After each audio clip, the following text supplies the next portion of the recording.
कि जाकर पूछे किसानों से जिनसे वायदा किया था कि 100 रुपये लीटर दूध खरीदेंगे, 2 रुपये किलो गोबर खरीदेंगे, महिलाओं के खाते में 1500 रुपये डालेंगे, बिजली के बिल बंद हो जाएंगे, क्या इसमें से एक भी गारंटी पूरी हुई?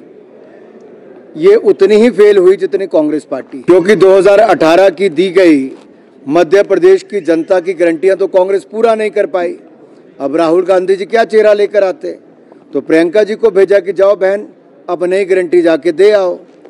पिछली बार कहा था सभी किसानों के 10 दिन के अंदर कर्जे माफ करेंगे, इनकी सरकार रही, कर्जे माफ नहीं कर पाए। इनके ही विधायकों ने विद्रोह किया कि मुख्यमंत्री झूठ बोलते हैं और उनके साथ नहीं रहे।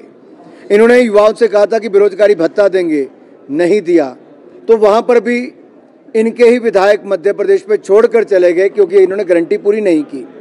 राजस्थान की भी ये हालत है कि रोज नया घोटाला देखने को मिलता है, रोज नौकरियां निकलती हैं लेकिन कैंसिल करनी पड़ती हैं इंटरव्यूज, क्योंकि घोटाला होता है, पेपर लीक हो जाते हैं।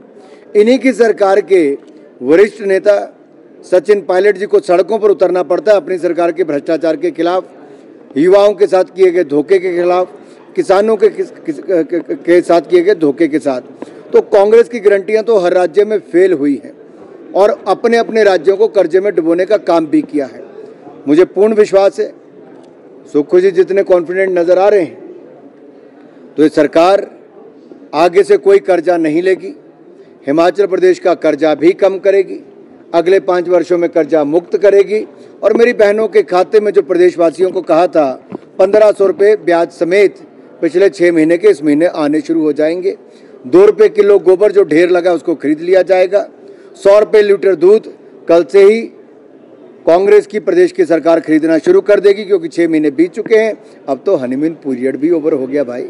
शायद उनकी गारंटी में पेंशनर्स को पेंशन देना और सरकारी कर्मचारियों को उनका वेज देना, अब ये कहेंगे हमारी गारंटी में नहीं था।